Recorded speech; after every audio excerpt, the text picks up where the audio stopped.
నృత్యాలు చేస్తూ ఉన్నారు వర్తులాకారంలో. ఎంత ఆనందం! ఆ స్వామివారి ముందు మన యొక్క ఆనందాన్ని ప్రదర్శించుకోవడానికి అనేక రూపాలైనటువంటివి. స్వామి, ఈ ఆదిశేషుని రూపంలో మొదటి రోజు ప్రారంభమైనటువంటి నీ వాహన సేవ, ఆదిశేషుని తర్వాత హంసవాహనం, ఆ పైన సింహవాహనం, ఈనాడు ముత్యాల పందిరి, రేపటి రోజు మళ్లీ కల్పవృక్ష వాహనం. సమస్తమైన కోర్కెలను తీర్చేటువంటి వాహనం అది.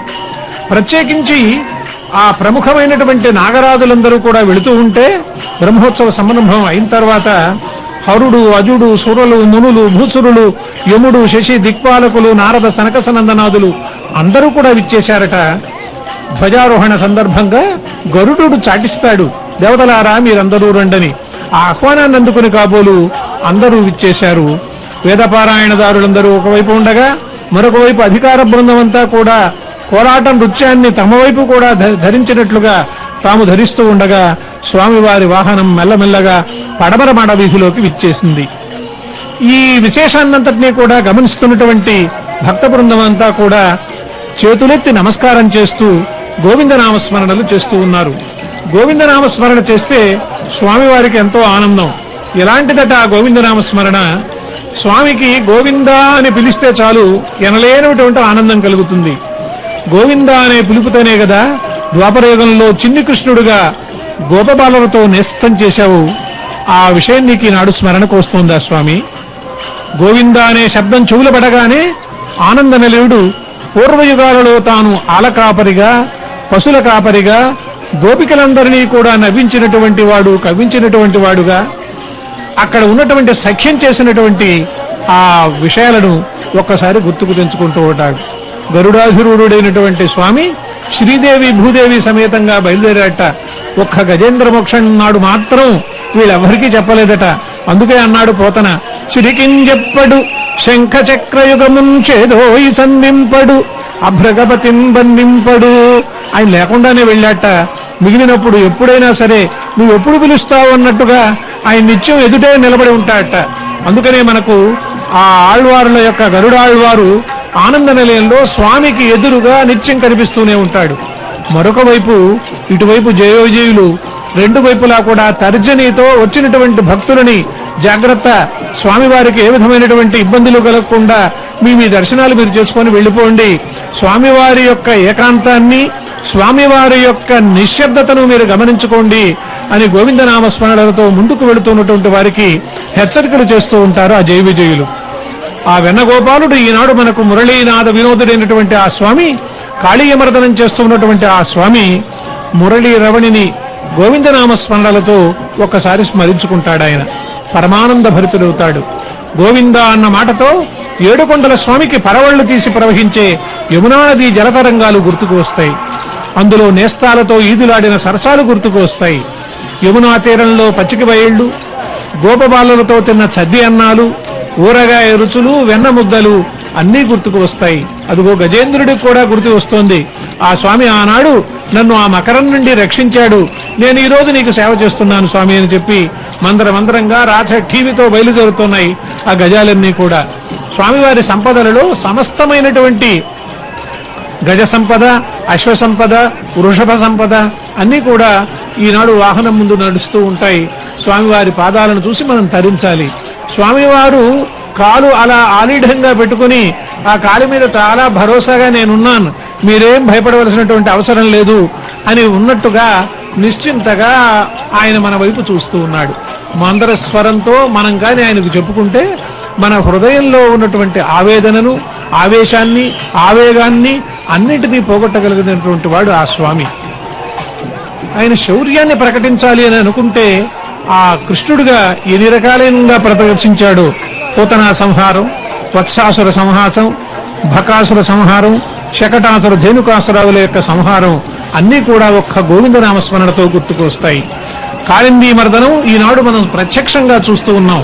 ఆ తల్లి యశోదాదేవికి పోయి చెప్పారట, అమ్మా మీ పిల్లవాడు చూడు, ఇంతకు ముందు చేసిన అన్ని చేష్టలను మించి ఈనాడు ఇక్కడ ఇలా చేస్తున్నాడంటే ఆ తల్లి ఎంతో ఆవేదనతో బయలుదేరి వచ్చిందట.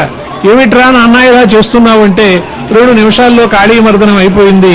ఆమెకు ఆయన ఏం చేశాడు, అమ్మ నువ్వు దాని గురించి దిగులు పడవద్దు అంటే దిష్టి తీసిందట ఆ కుమారుడికి. లోకమంతా కూడా ఇలా అనుకుంటుందిరా నాన్న, నువ్వెందుకు ఇలా చేశావు అని చెప్పి తల్లి యొక్క హృదయ ఆవేదన అది. స్వామివారు పాలసముద్రంలో శేషపాన్పు మీద శ్రీదేవి భూదేవి సమూతుడై పవళిస్తూ ఉంటే ఆ వెళ్ళినటువంటి దేవతలందరూ కూడా ముందు శేషుడికి తమ యొక్క గోడంతా కూడా వినిపించుకుంటారట. ప్రాచీనమైనటువంటి వేద పురాణ ఇతిహాస ప్రతిపాదితమైనటువంటి ఆత్మతత్వాన్ని అంతటినీ కూడా మన ఈ వాహన సేవలో చూడవచ్చు. మామూలుగా 15 వాహనాలు జరుగుతూ ఉంటాయి ఈ బ్రహ్మోత్సవ సంరంభంలో. ఇందులో ఉండేటువంటి వాహనాలు రకరకాలైనటువంటి వాహనాలు, అన్నీ కూడా స్వామికి ఉపయోగపడేటటువంటి వాహనాలు. ఆ వాహనాలు జంతువులు కావచ్చు, లేదా వృక్ష సంపత్తికి సంబంధించినటువంటి కల్పవృక్షము మొదలైనటువంటివి కావచ్చు. ఒకవైపు ఆదిశేషుడు ఏ విధంగా అయితే స్వామివారిని నిత్యము సేవిస్తూ ఉంటాడో, గరుడు కూడా అలానే సేవిస్తూ ఉంటాడట. అందుకే గరుడ సేవ అంటే ఈ కొండ మీద చాలా 6 లక్షల మంది జనం వస్తారు. నిశ్శబ్దమైనటువంటి నీరవమైనటువంటి ఒక జనసముద్రం లాగా మనకు కనిపిస్తుంది ఆ రోజు. అందుకే గరుడుని గురించి అంటారు, దాసోమిత్రం తాళవృంతం వితానం పీఠం వాసో వాహనంచ ధ్వజశ్చ ఏవం భూత్వా అనేకథా సర్వదా సశ్రీషం శ్రీమాన్ సేవతే వైనతేయ. మామూలుగా ఆ కనిపించేటువంటి ఆ దాసభావం గరుడుల్లో మనం చూస్తాం, ఆదిశేషుడిలో మనం చూస్తాం. ఇక్కడ కనిపించేటటువంటి శ్రీనివాస శ్రీదేవి భూదేవి సమేతమైనటువంటి ఆ మూర్తులు మనకు ప్రత్యక్షంగా స్వామి ప్రత్యక్షమయ్యాడా, దేవతలందరికీ కూడా కనిపించాలి అని చెప్పి మలయంప స్వామి రూపంలో ఉంటే ఏం లాభం, ఇదిగో ఇక్కడ వీళ్ళకి కనిపిద్దాము అని చెప్పి గోపిక పరివృతుడైనటువంటి ఆ స్వామి పక్కనే వకుళమాత కూడా ఉంది.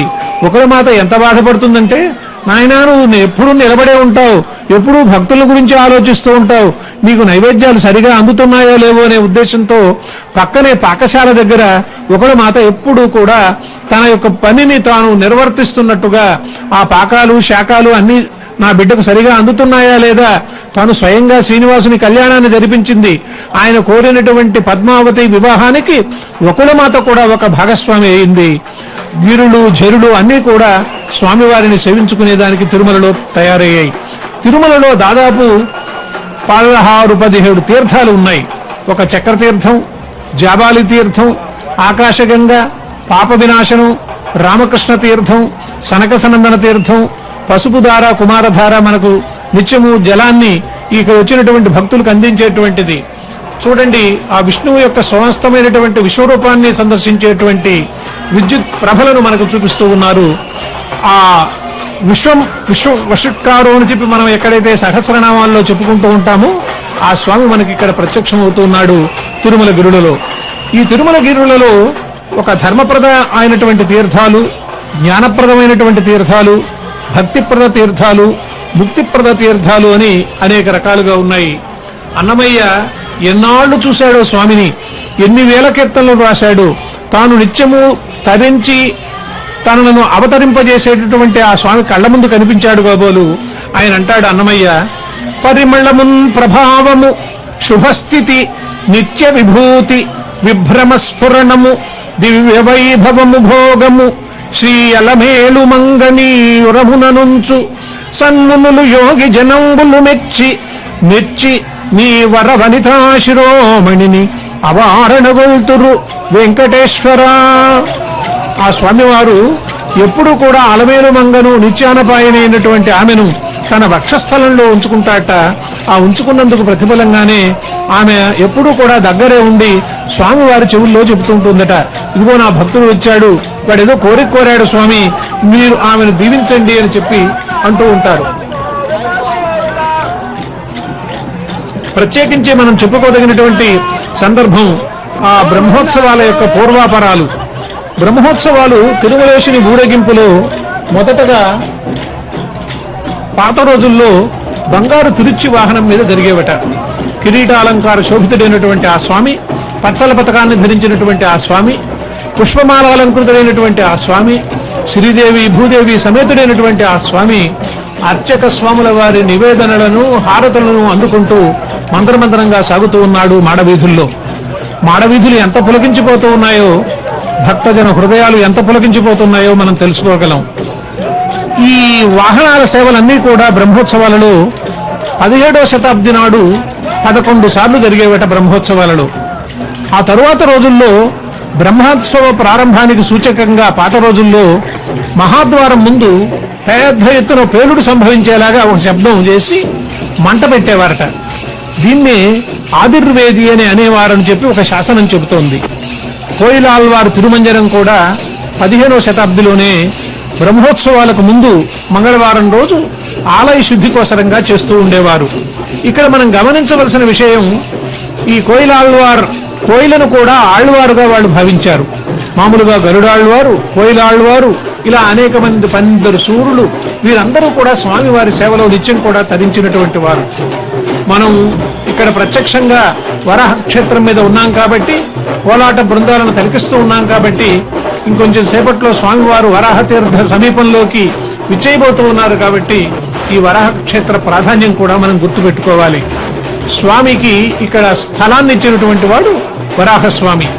ఆయనే క్షేత్రపాలకుడు. స్వామి పుష్కరిణికి వాయువ్య దిశలో తూర్పు ముఖంగా వరాహస్వామి వెలిశాడు. తిరుమల క్షేత్రంలో వెలిసినటువంటి తొలి దైవం ఆ వరాహస్వామి. అవతారాలలో ఒకటి వరాహవతారం. అందువల్ల వెంకటాచలానికి వరాహక్షేత్రం అనేటువంటి పేరు వచ్చింది. వైకుంఠవాసుడైనటువంటి శ్రీనివాసుడు లక్ష్మీదేవిని వెతుకుతూ భూలోకానికి వచ్చాడు. దానంగా తనకు కొంత స్థలం ఇవ్వమని వరాహస్వామిని అర్థించాడు. అదిగో స్వామివారు వస్తూ ఉన్నారు మందరంగా. దానికి ప్రతిఫలంగా వరాహస్వామికి